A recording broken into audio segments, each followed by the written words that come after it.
Thank you. Now, the umbrella of entertainment and tourism is pretty broad, so there's lots of choices. Let me make sure this Can is. we interview them through email? Yeah, unfortunately, because of COVID, right? We're kind of you're kind of limited in terms of ways to contact them. So, email, um, an email through LinkedIn. So, you want to introduce yourself. You want to say I'm a college student. Generally speaking, right? Most people who work are very open to talking to college students because they were also, at one point in time, in many cases, also college students. But again, you don't want to say that this is a class assignment.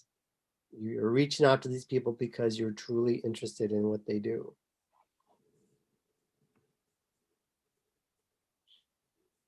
Questions? And when we ask them questions, it'll just solely be about like what they do, right? Like there's nothing more to it. Nothing more to it. Okay, thanks. Um, so this is going to be due on March 24th, correct? That's one due date, yes, I believe. The other one's April 7th. I got to send out a message to all of you, and then you sign up for the um, the due date you want, although it's limited. I think there's 25 people in the class, something like that. So I think it's 12 or 13 per due date. Okay, and then when's the deadline to sign up for the due date? Well, as soon as I send out the email today, you can sign up. Okay, and then another question. Sorry, I have a lot. Will we still be having the quizzes? Of course, Awesome, thank nothing you. changes. It's hegemony.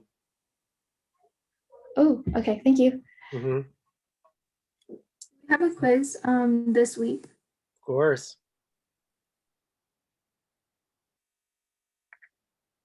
Another question?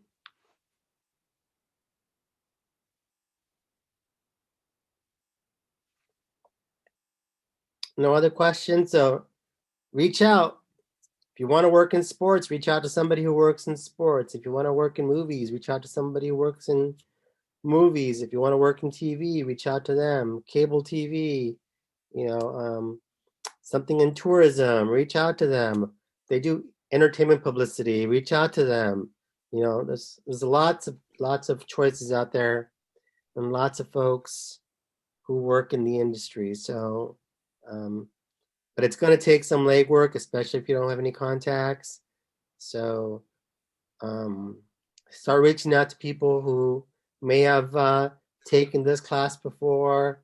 Reach out to people who are alums. So, in terms of ideas on how and where you can find these individuals. Um, Question, go ahead. I have a question. So it can be like influencers and like small actors as well. Do you want to be an influencer? Maybe. Yeah. Maybe. It's not, it's pretty hard, but okay. An influencer or like how I said like actors or actresses. Okay, do you want to be an actor or actress? Yes. My hobby is acting. Okay, is that your profession though? Um yes. I mean I would say yes because I do acting. Oh, okay, well there you go. Take part in Well, theater performances. okay. You're on your way. So then that's not necessarily a hobby. Yeah. No, I More guess serious. The hobby is kind of like things that it's you can, fun for me, but yeah, it is a profession like because I do it. a hobby is more like a side hustle, right? It's what you do on the side. Hmm. You want to make a career out of Yeah. it. But for now, I mean, technically it is on the side because I'm in school. That's what I meant. Well, But it's a side career that I pursue. So it is like a side. fair enough. But a lot of actors don't even go to school. So I'm trying to do both at the same time, I guess. So yeah. good for you. I think that's a good idea because, well, as you know, acting's tough. It's highly Mhm. competitive. But that's what you want to do, I say go for it. Hey, go for it. Okay, cool. Thanks. You got to The give radio host, 1,000%. okay? Other questions? Is a radio host okay? Excuse me? Is a radio host okay to interview? He works in, yes, everybody works in entertainment. Okay. Do And you then want to be a radio host? yes. Okay, good. Is there okay, I'm sorry. You said that email is okay, but do you prefer Zoom if we can do Zoom? Like me and the other person? Sure. I'm talking about reaching out to new folks that you don't know. But yes, you can certainly conduct the interview on Zoom. You know, Okay. that'd And be then if I probably do well, right now in the age of COVID, you really can't gather, really. But that's probably the best option right now. And just Go ahead. we do Zoom, do you want us to screen record or how do you want us to do it? You mean your evidence? Yeah. You can just take a simple screenshot. You don't need to record the whole thing. Okay. And then with the like say if we decide to do email instead, it will be like shot. Excuse me? One more time? We cut out. Right? Yeah. If we decide to do email as the interview, Uh-huh. would there screenshot of the email as well? Yeah, or you can yeah, that's fine. Yeah, okay. Thank you. Uh-huh. Any other questions regarding the industry interview? Yes. I was just curious about, so you said LinkedIn was one way to get someone to interview. Did you mention any other ways? I can't remember. Reaching out to friends, Okay, friend of a friend. friend of a friend, friend of a father, friend of a mother, friend of a cousin. Okay. And then how would you find like CS, you said, is LinkedIn the best way to find like CSUF alumni? I think so, yes. Okay, perfect. Thank you. so if I have a friend that graduated from like communications and she's currently working at like a TV station and helping develop shows, can that be someone I interview? You want to interview somebody she works with, you already know her. She's already a contact. Okay.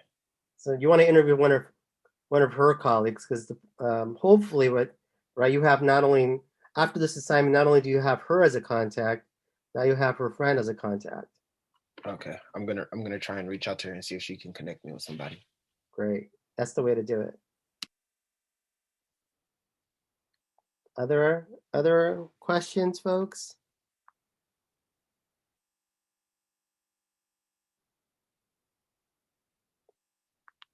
No questions? None? Zero? Zip? Nada? Nil? To be alumni or whatever it's called. It's alumni, yes? They do. But they're like still trying to pursue through, but they're still going to school. Alumni have already graduated. Okay. Thank you.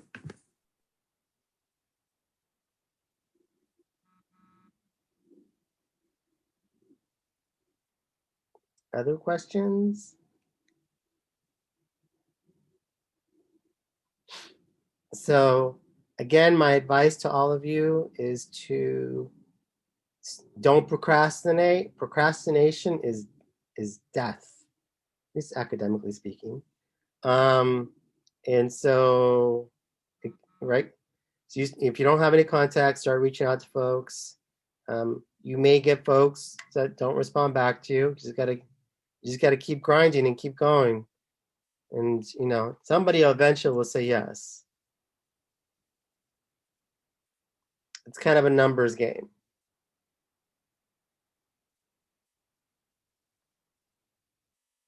So don't get discouraged if you send out, 5 or 6 solicitations and nobody responds.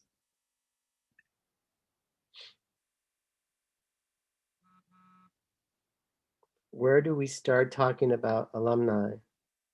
I don't understand your question. What do you mean? Does the person we are interviewing, does the person we are interviewing have to be? No, no, doesn't have to be alumni. It could be anybody.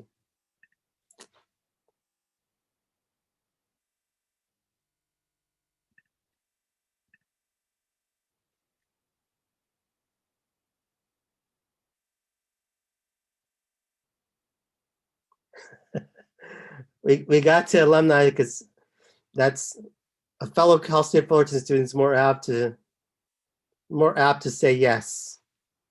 How about that, Amanda? But you can certainly reach out to UCLA folks, SC folks, people who didn't go to college. You can reach out to anybody. It's all about again, ideally trying to find somebody who's working in a job that you think is attractive or cool or whatever the word is that you young folks use nowadays.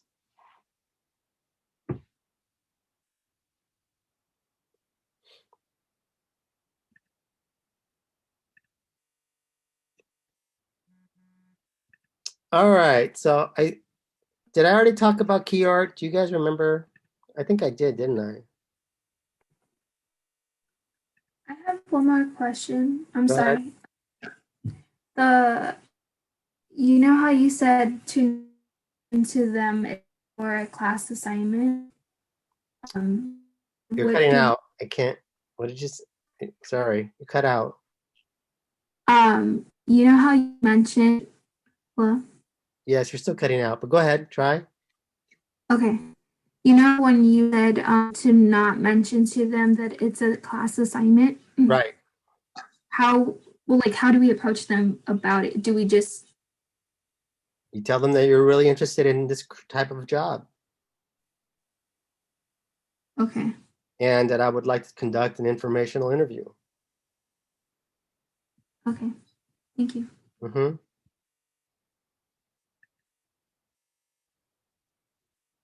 Another question?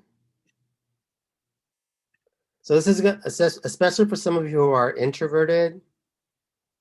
This is essentially going to also force you to break out of your shell.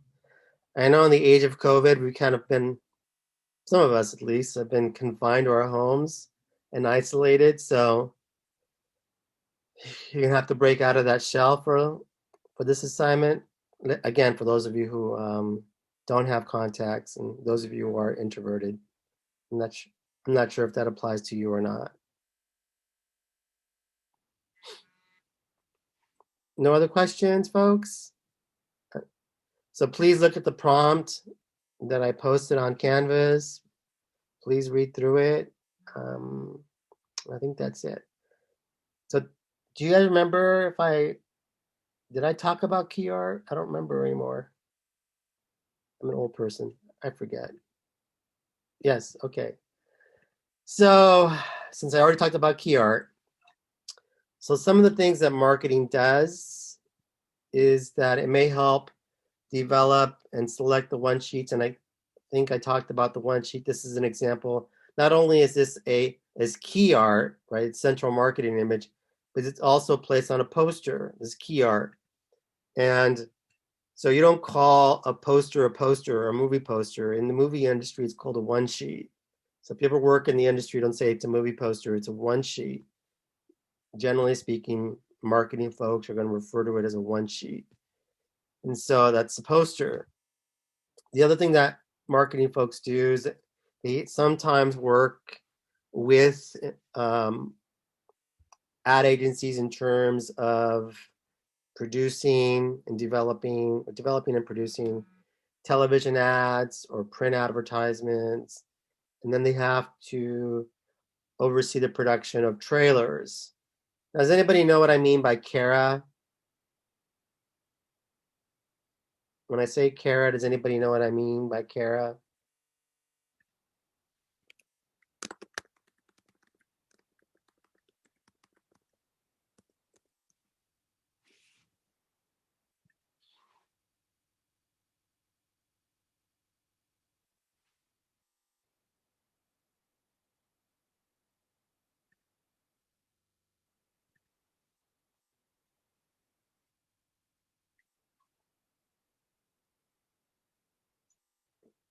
What does Kara mean? Anybody know what Kara means?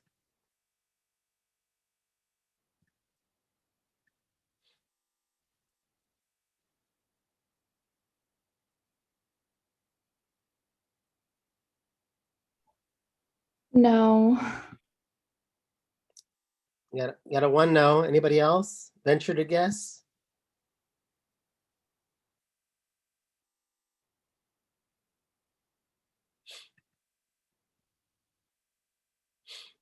How many of you have gone to a movie where you see the ratings? This, yes, right. You see the ratings of the movies. You also see the ratings of the trailer. And so basically the trailers have to be approved by Kara, and which Kara stands for Classification and Ratings Administration. So classifications and rating administration. So Kara is what actually rates the movies. But Kara also has to approve the trailers. And so one of the things, for instance, that movie exhibitors have to pay attention to is that they can't put, for instance, generally speaking, they can't put a rated R trailer with a, let's say, a movie that's playing with a G movie, right? It doesn't work. So Kara basically has to approve the trailers, and then essentially the exhibitors have to make sure that the trailers that are playing before the actual movie are they should be of a similar rating. There shouldn't be NC-17 trailers playing for a G film, a G Disney movie, and you shouldn't be having NC-17 trailers. You probably shouldn't even have R trailers, PG-13 maybe, but the trailers have to be approved again by Kara, Classifications and Rating Administration. So the other thing that marketing has to do sometimes is overcome a Kara rating. And what I mean by that, so anytime you have a movie that, let's say it's an NC-17, marketing has to figure out, okay, how do we bypass this? Because as soon as Kara rates something NC-17, sometimes cable networks or television networks don't want to run advertisements for NC-17 films. So they got to figure out a way around the Kara ratings. Types of advertising. So some movies, right? Well, big questions: reach versus frequency. And so ideally you want both. And the other big question is spot versus national. So for a big studio movie, like a big Marvel movie or a Disney movie or one of these big studios, they want to have reach and also frequency. So reach obviously means reaching the broadest number of people possible. And then frequency is how often they see your ad. Does anybody know when a regular person recalls an advertisement? How many times does a person need to see an ad before they actually remember?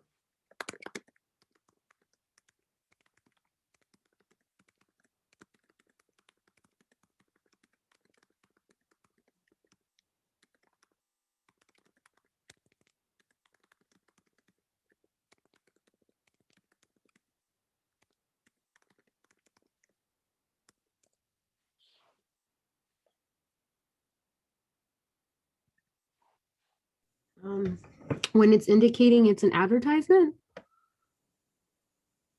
Well, yes, but how many times do you need to watch that ad before you remember the title of that movie?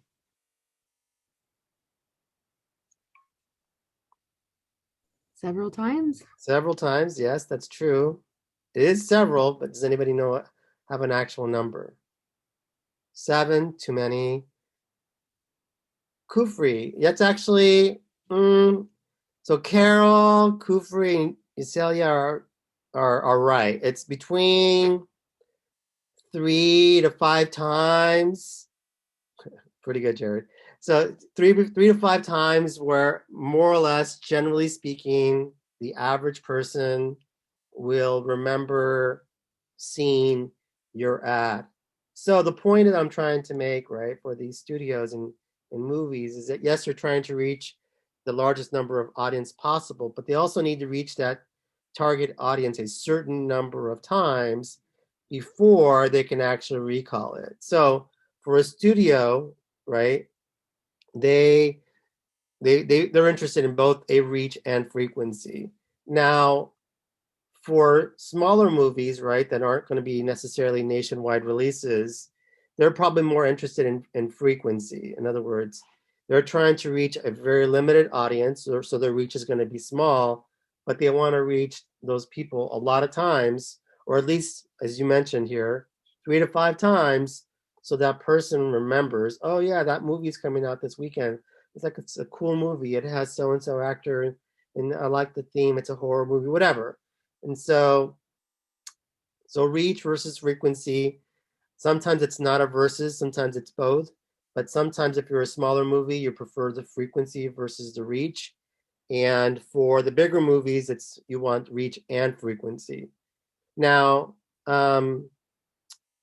another question that pops up is, are you going to do a national campaign? In other words, canvass the entire country with commercials, or are you just doing spot advertisement where you just focus on specific markets? And again, it depends on the movie, right? If it's a big Disney movie or a big Warner Brothers big movie or a big Universal movie, you're doing a national campaign. If you're doing a tiny movie where you think it's, limited audience, maybe you just do some spot advertising in New York City or some spot advertising in Los Angeles. Now, pre-screen, deciding to pre-screen.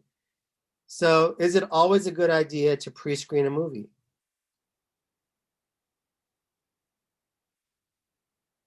Pre-screen means release it, well, you do like a research screening or a word of mouth screening before it's released. Is that a good idea always? I think it serves some benefit because then you're using a certain amount of people to get a reaction from the content that you created. So maybe it does help, kind of like somewhat of a science experiment.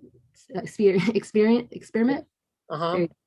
Yeah. Generally, you're right. Generally speaking, it's a good idea generally to pre-screen the movie, especially if it's good, especially if it's pretty good, of course.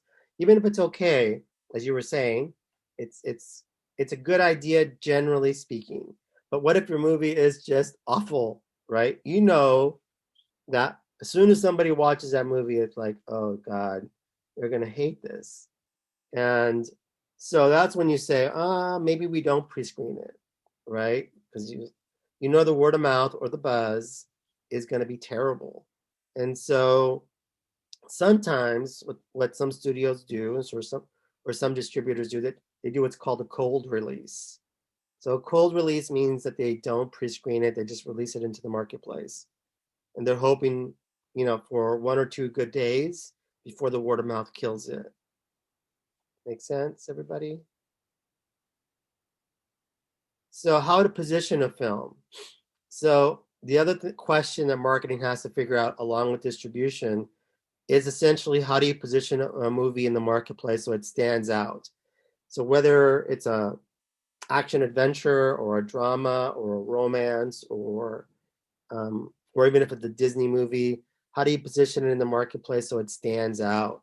So, for example, right? I don't know if anybody's ever seen this movie. It's a cute film.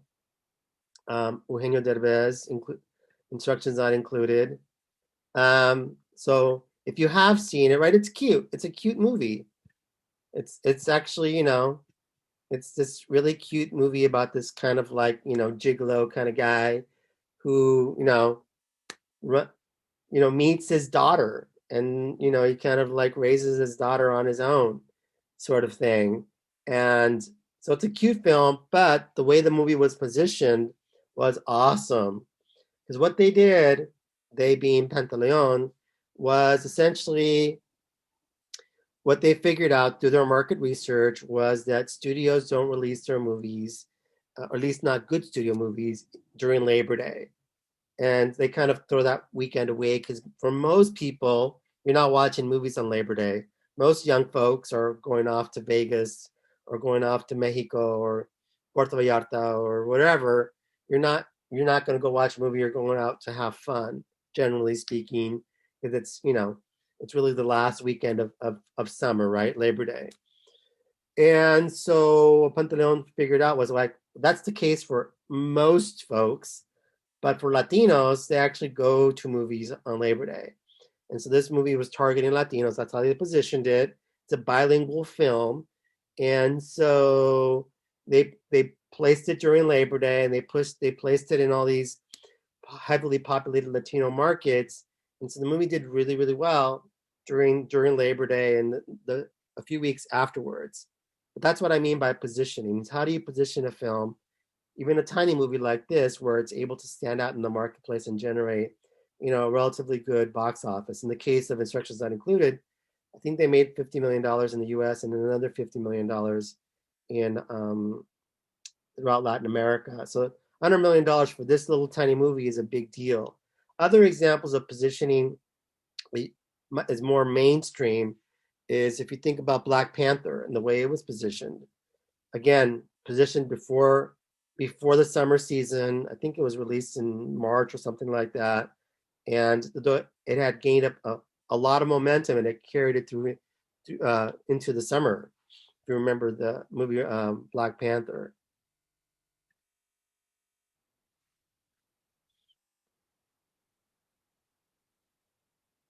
Yeah, he's a nice guy. He's a good guy. Eugenio? Yeah, he's a good guy. And so what else was I going to say about this? Oh, Blair Witch Project. So the Blair Witch Project, I don't know if anybody's ever seen the movie. This is Paranormal Activity before there was a Paranormal Activity. I'll show you the trailer.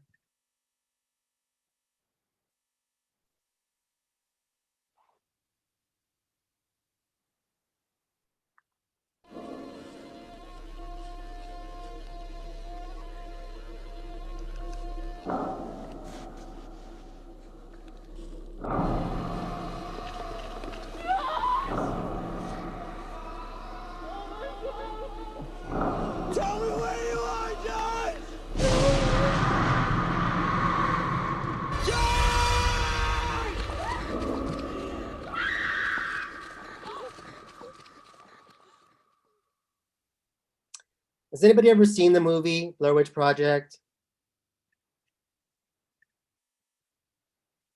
I have.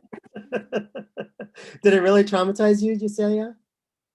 To be honest with you, yeah, I was little and a lot of my older cousins liked watching scary movies and they liked not telling the younger kids that it was a scary movie. So yeah, it definitely left me traumatized for a bit. And then the second one too was a little disturbing. Yeah. Yeah.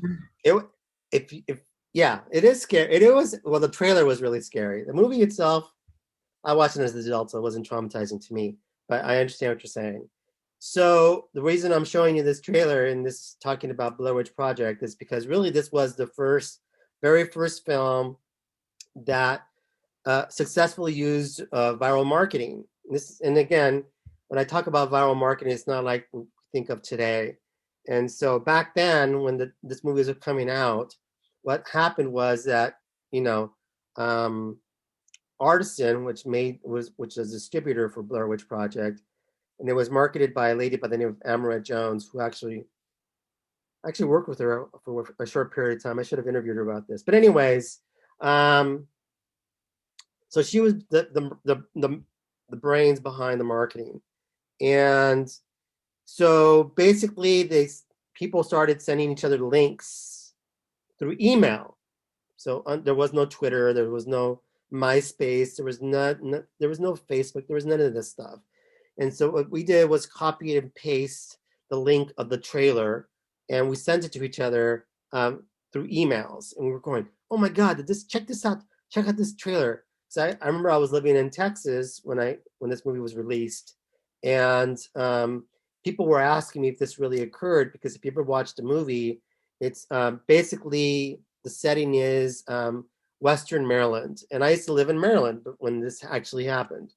And so people were asking me, did this really happen in Maryland? And I'm like, oh no, this is totally made up, because I would have heard about it. And so, but they were able to have people send the link through email, and this movie just generated a gigantic buzz because of the way it was promoted and the way that we would send the link to our friends, and then they would send it to their friends and their friends and their friends. So they actually spent very little on actual advertising, and they let the public actually advertise the movie for them. And again, the very, very first movie to successfully use viral marketing. Any questions regarding the Blair Witch Project? Professor, wasn't this one of the first films to also be recorded kind of like as if it was like first budget, person? like on a steady camera? Yeah, I'm not sure if you might be right. I think it was one of the first. Technology a part of it, but you might be right, because it was the way it was shot, at least for me. It didn't happen to me, but it did happen to a lot of my friends who went to go watch it. They were suffering from motion sickness. I don't know if this happened to any of you, because of the way it was shot. Very low budget, and the camera was always sort of like herky-jerky, for lack of a better word. And so I don't know if it's the first to be shot that way. It might be. You might be right. But I know a lot of people were not used to watching movies that way, and they got motion sickness from it.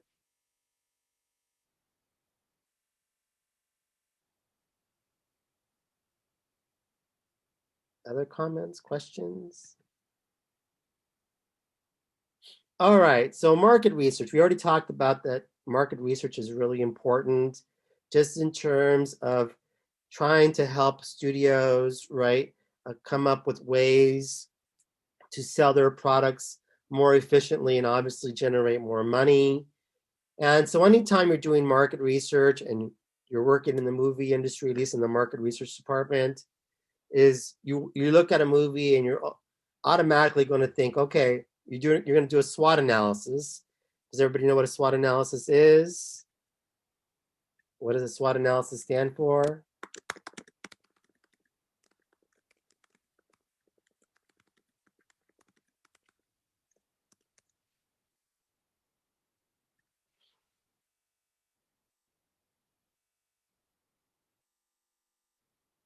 Anybody know? Anybody venture to guess?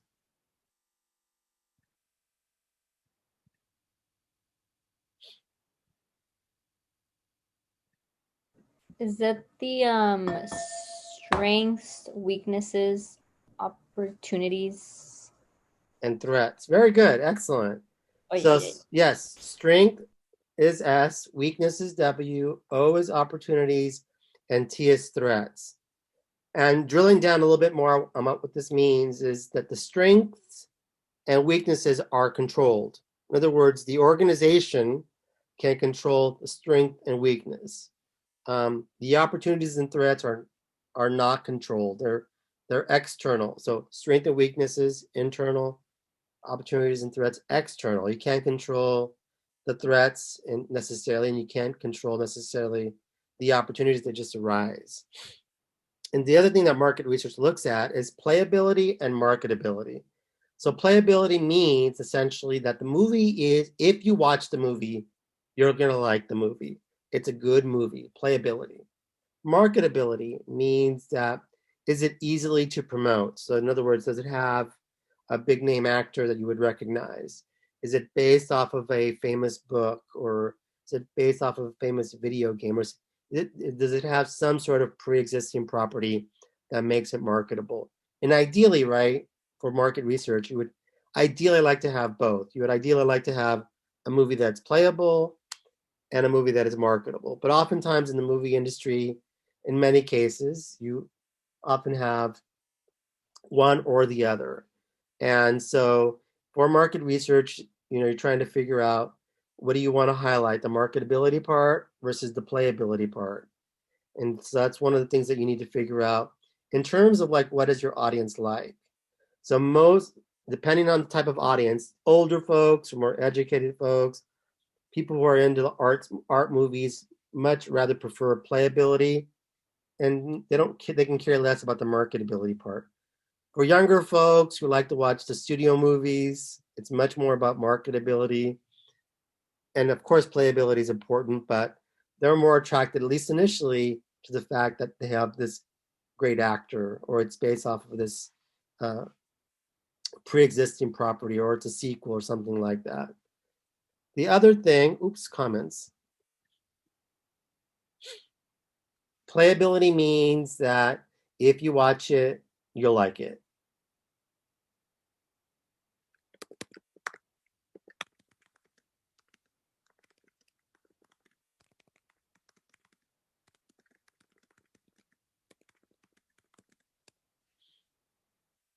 Another way to think about playability, it may not have the most famous actors, or quote unquote best actors, but they did a good job in terms of their character. It's well written.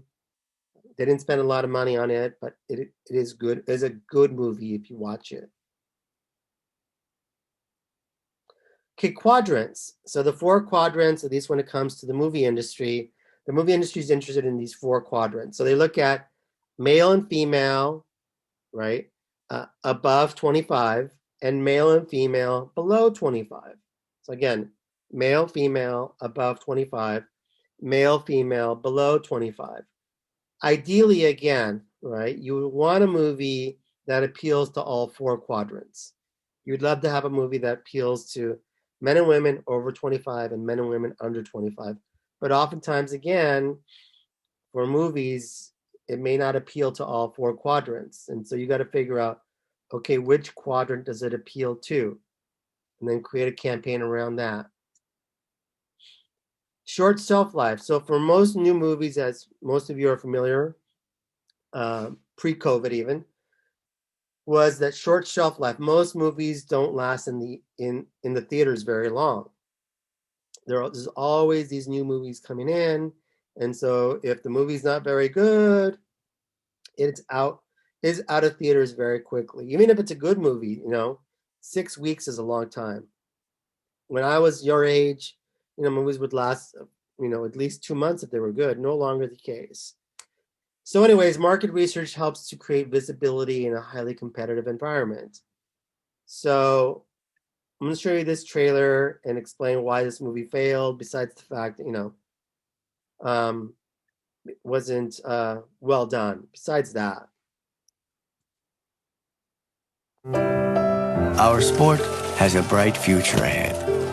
Every day, around the world, new federations spring up. Will be the Fédération Internationale de Football Association. FIFA. FIFA! Your so-called federation doesn't even exist yet. FIFA is poor. Mr. Rimet, you need the money. We need a world championship. The first World Cup will be held in Uruguay. Well, my girl, what do you think of that? Mr. Avalanche is elected FIFA president. Our accounts are disastrous. Later, he's apparently good at finding money. I want you to make our ball the star of the next World Cup. If that ball becomes a star, FIFA and Adidas will sign the biggest deal the world's ever seen. An institution like ours cannot run on good intentions alone. You have everything you need to run our family. But the slightest error, and you're out. I don't know where the money's gone. I mean, I have my suspicions. You've been betrayed. You could go to prison. The whole machine's going to blow up, and me with it. Everything I've done up until this point has been for the good of football.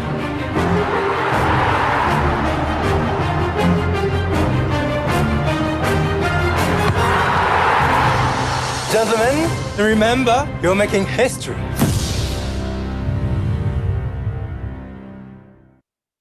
All right, so does this trailer seem at all appealing to any of you?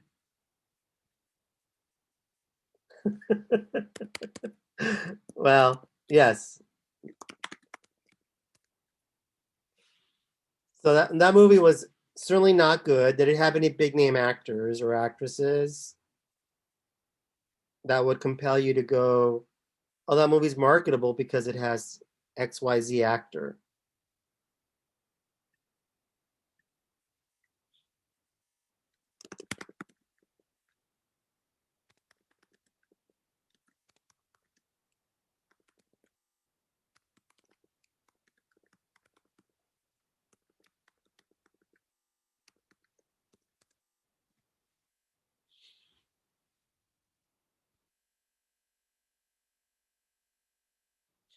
Does this movie have anything that makes you want to go watch it?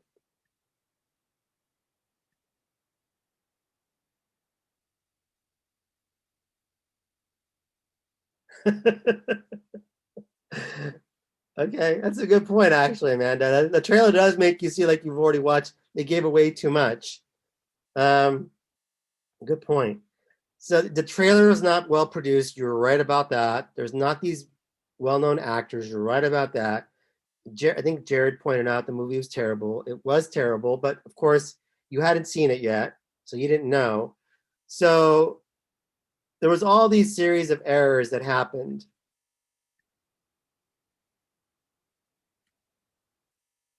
Good point. That's good point. Good point, Shelby. But the other thing that happened, and all you guys, what all of you are saying is actually true. The other big problem when FIFA, because FIFA actually financed the movie, they're the ones that distributed the movie. They're the ones that produced the movie. And so basically they released this movie in the United States right after, I don't know if you guys heard about this or you remember this, when the United States lost its bid to host the World Cup. So the United States wanted to host the World Cup, I believe in 20, can't remember if it was 2020 or 2024, but they wanted to bid one of the earlier World Cups, not the one at 2028. And they lost to, I believe, Qatar. I think Qatar was the one that was nominated as or granted the rights to the World Cup. And so there was all these like controversy around why was Qatar granted the rights to host the World Cup when we are the biggest market, and all sorts of things were going on in the United States that centered around who was hosting the World Cup. And so there was all this negative backlash directed towards FIFA right when this movie was released. So the movie bombed for all the reasons that you already mentioned. That's all true. But it also bombed because FIFA decided to release the movie during this horrible negative feedback that FIFA was receiving in the United States because the United States was not awarded the World Cup. And so because of that, one of the biggest reasons, this is one of the biggest box office bombs in recent memory. It lost tens of millions of dollars. It was making less than $1,000 per screen in the United States. So the point that I'm trying to make with you is that if FIFA had done its research, it would not have released the movie after they announced who was going to host the World Cup. They should have released the movie before they announced who was going to get the World Cup, because then it wouldn't have had such negative feedback in the media. Questions? So publicity. So publicity highlights, obviously, all the good information, right? Favorable information. Publicity promotes that. It tries to counter or suppress negative attitudes or negative feedbacks. It coordinates press junkets. Do you guys know what a press junket is?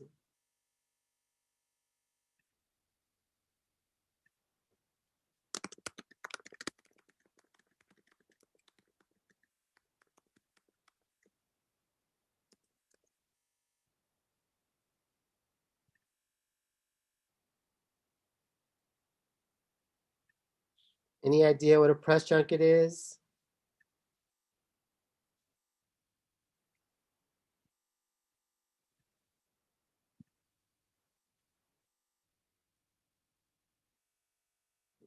A little bit, Amanda. You're on the right track. Jared, you're right. Yes. So Jared's correct. It's usually what happens during a press junket is that publicity invites all these journalists to a specific location, like usually, could be like a hotel or something like that. And all the press interviews the main stars, they interview the writer, the director, the producer. And if the publicist really likes a specific journalist, they might give that journalist an exclusive interview with the talent. So anyways, publicity coordinates these press junkets and lets everybody know they're going to have a press junket on this day at this location. And so publicity is really in charge of all the free media coverage. So if you think about the interviews for talk shows, that's set up by publicists to work with these talk shows in terms of getting their talent interviewed by a Jimmy Kimmel or somebody like that. And so publicity works together with advertising. It's part of what they call integrated marketing campaigns. So IMC stands for integrated marketing campaigns, where publicity and advertising work together to create this gigantic buzz for that particular movie. The publicist is also, again, responsible for producing an EPK. EPK stands for Electronic Press Kit. So again, EPK stands for Electronic Press Kit. Publicity is also in charge of, generally speaking, of handling or using viral marketing, so social networking, to create a buzz, as well as trying to counter negative attitudes. So viral marketing is very difficult because it's a 24/7 cycle, right? The social media never sleeps, unlike traditional media. And so again, using viral media viral marketing, using social networking to create a buzz. And again, the goal is for publicity is to either develop, if it doesn't have a brand, or enhance the branding by using the media. And you mentioned already crisis communication. Publicity also handles a crisis communication. If there's some sort of unexpected event that happens, what is the publicity department going to do to counter it or suppress it? Sometimes you can't suppress it, but publicity tries to suppress or counter negative attitudes. So a good example of viral marketing, that this movie actually was able to create a gigantic buzz, even though the movie itself was not very good. And so I'm not trying to scare you. And so if you don't like scary movies, you can turn away just for a little bit. But it is an excellent example of viral marketing, just in terms of, again, the movie wasn't very good, didn't have big stars, but they were able to generate this, a very good viral marketing campaign around this movie.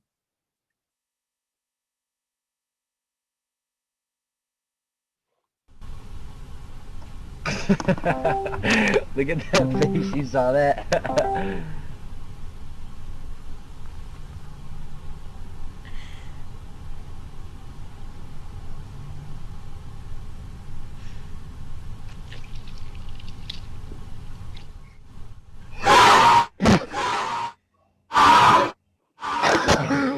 What the fuck?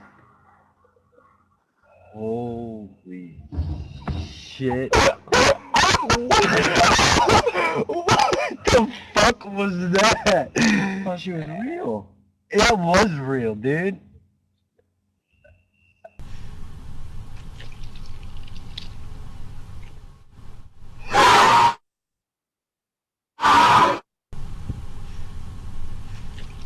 Hi.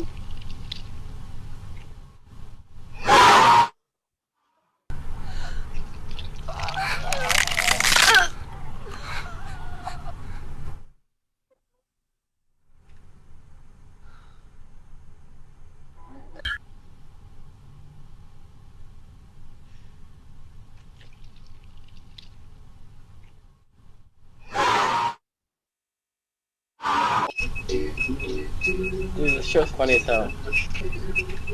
Dude, she's about to show me baby, and it's gonna be a crap. You can do it.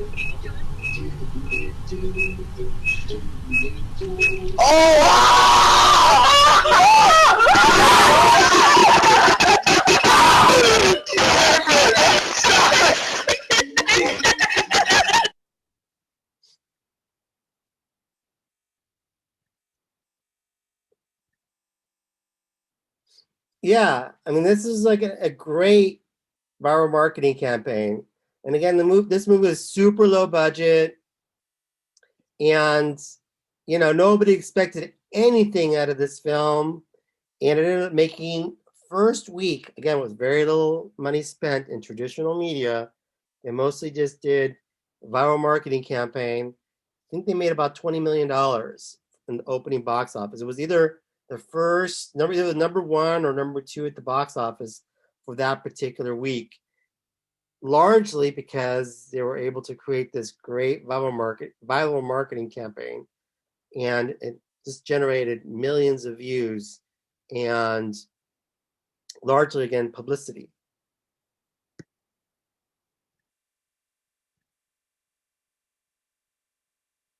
Yes, I think yes.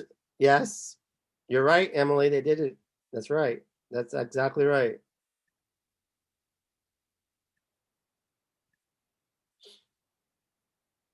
So merchandising.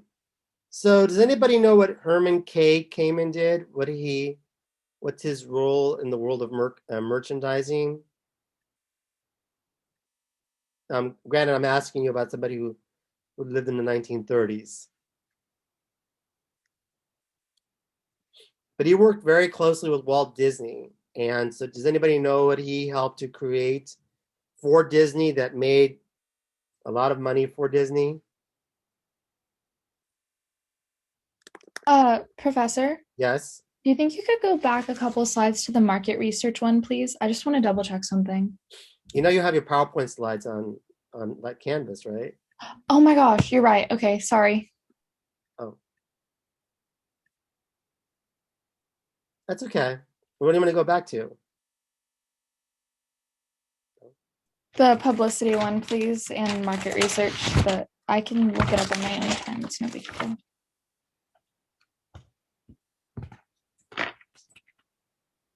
Which part? Okay, this one, and then the last market research one, please.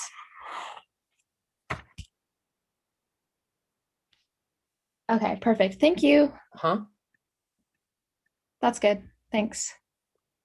Alrighty, so Herman K. Kamen. I know most of you have never heard of him, but he really helped Disney early on. And the one thing that he helped to create for Disney that became a huge item in terms of merchandising was the Mickey Mouse watch.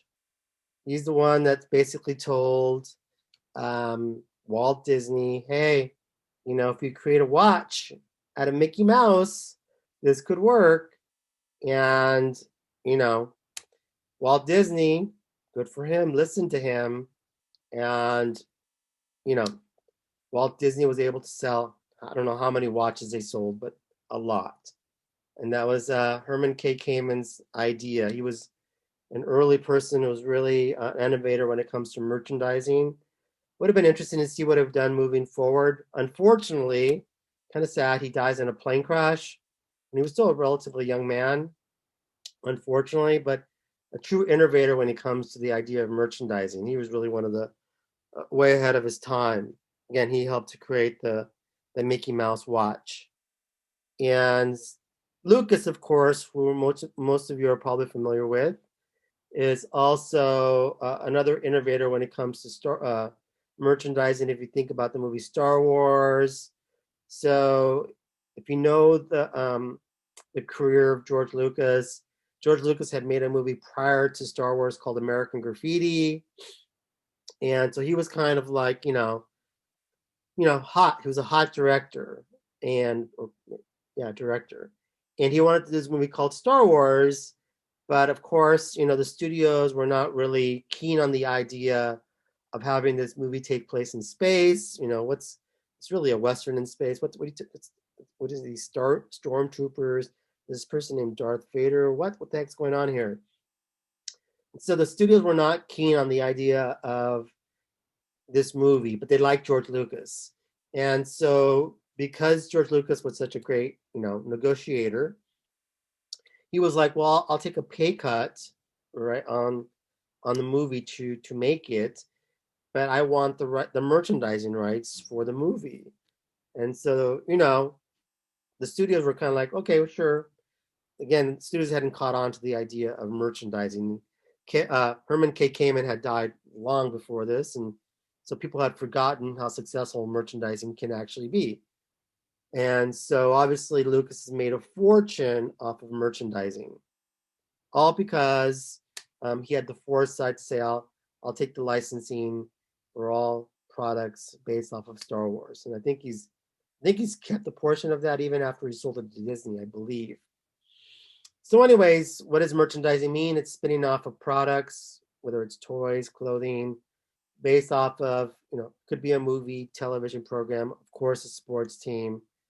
Generally speaking, right, the studio or the sports team or the cable television program is the licensor, whoever owns the rights, and they're hiring licensees. The licensee is the one that's going to be building the toys, the clothing, and those sorts of things. And how much does the licensee have to pay a licensor? Well, it just really depends. It depends on how valuable the license is. So, for instance, certainly if you're gonna be a licensee for the National Football League or Disney, or let's say a sports team like the Lakers, it's going to be much higher than if you picked a little tiny studio, or if you were doing licensing for, I don't know, the Cleveland Cavaliers, or a team that doesn't have a lot of fame to it or branding behind it. The advance won't be as high, and the royalty also won't be as high. So that's why it really depends on the value of the trademark. So some trademarks are valuable, and some trademarks are not very valuable. So the importance of merchandising is that it creates and maintains visibility. So if you think about Star Wars. I mean, when I was a little kid, we were playing with Star Wars toys. That's how long Star Wars has been around. But because of the toy line that they created, again, George Lucas, they've been able to remain in the consciousness of the public's consciousness for over 40 years now, because Star Wars came out in 1977. And so think about how toys have played a very critical role in maintaining the visibility of a franchise like Star Wars. Because for a long time, there wasn't Star Wars movies being produced. And so, but they've been selling toys all along. The other big risk especially when it comes to making clothing like shirts, is predicting fashion. It's like, what kinds of shirts are going to be in style? So I don't know if you guys remember this, but there was a time when I was a kid, at least, and you guys are too young, people had the style of muscle shirts were a fashion. Forget tank tops, it was muscle shirts, no sleeves. And then there's other times where it has long sleeves, 3/4 sleeves, regular sleeves. So this idea of predicting fashion or what's going to be hip or hot is tricky. In terms of who has more at risk, it's always the licensee that has more at risk. It's not the licensor. The licensor grants the license to the licensee, and if the licensee doesn't sell anything, well, they've already gotten some money from the licensee. So the business that's at risk is the licensee, the one that's building the toys, the one that's making the t-shirts, the one that's making the video games, the one that's making the books. Those are the companies that are most at risk when they sign a licensing deal with the studio or a sports team or some network. The last point that I want to make about merchandising is when it comes to distribution. So the idea of shelf space. So that's immensely critical. So will Walmart provide you with shelf space? I don't know, right? Will Target provide you with shelf space? I don't know.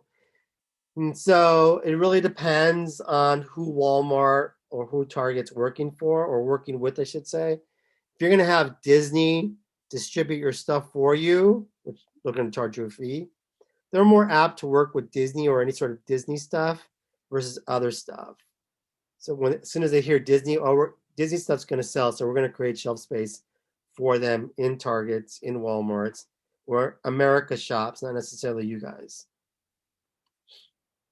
Any questions regarding shelf space and distribution?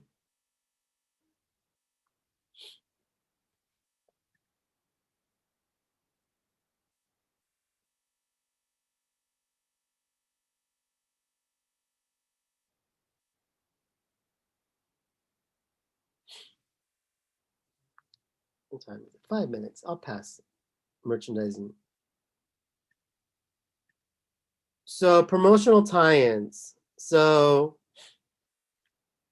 generally speaking, promotional tie-ins, we're talking about when a company, right, and specifically a non-entertainment company, in a lot of cases, not always, but in a lot of cases, attaches itself to an entertainment product like a movie, or if you think about the Staples Center, right, Staples is attaching itself to the venue.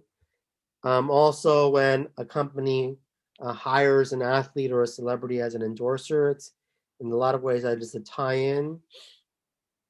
Oftentimes, not always, it's part of a product placement deal. So in other words, sometimes the studio will ask you, well, if you're going to do a promotional tie-in, why don't we also ask you to place your products in the movie? Or I should say the tie-in partner is going to want to place their products into a movie. Sometimes this happens in post-production, not always. And again, ideally, right, is a halo effect. That's the ideal marketing scenario. When a celebrity or an athlete uses your products, you're also going to use those products. This is really hard to come by. I don't know if you guys remember, you might be too young, but Tiger Woods, for instance, at a point in time in his career, had this sort of effect where anything that Tiger Woods endorsed, it was like he touched gold, and the sales of those products would skyrocket. Michael Jordan was also another example, another athlete that sort of had that same sort of halo effect. For actors and actresses, it doesn't happen as often, but nevertheless, the company is still looking for that halo effect. So again, the studio benefits from promotional tie-in because it reduces marketing costs. It already costs a lot of money to market. Hopefully, if they're tied in with a cool brand, it improves their branding. So if they're tied in with like a Tesla, so think about some sort of hip, cool brand. And oftentimes for promotional tie-in, they also create another marketing campaign, another commercial. So certainly from an advertiser's perspective, it improves their branding because they're hopefully attached to a good movie, and it also expands their target audience potentially. So if you're like an older brand, like let's say like a Cadillac, right? Cadillac has generally this older target audience, and so they hired Matt McConaughey to be their spokesperson, sort of attach themselves to. Hopefully, they're hoping that it's going to people who are maybe a little bit younger and their target audience will also start buying Cadillacs. And last but not least, it's the thing that you have to worry about when it comes to advertisers is that you need permission to use your logos. So it sounds easy, but the studios really are very careful about how they want their logos used. And so the advertiser, when they do a promotional tie-in, essentially has permission to use the logos and trademarks. So is there any questions? We're running out of time. regarding promotional tie-ins.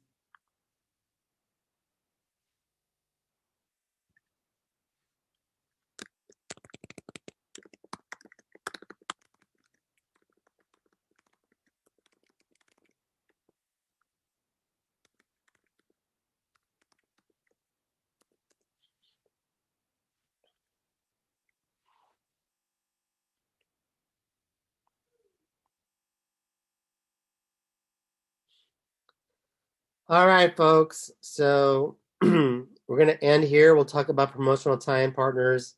Well, I'll talk about it on the video. So please don't forget to take your quiz. Yes, there's a quiz. Don't forget. Just because we met once this week, we still have a quiz.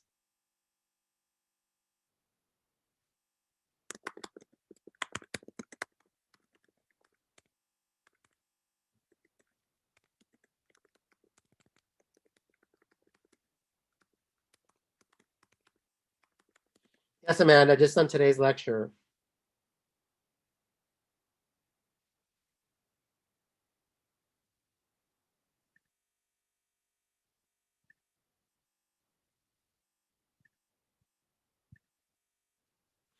Thank you, Amanda. Have a great weekend too.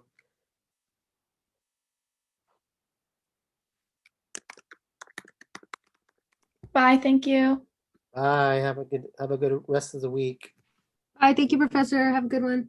All right, you too. Bye. Thank you. Have a good one. Take care, Professor. Have a great day. All right, you too.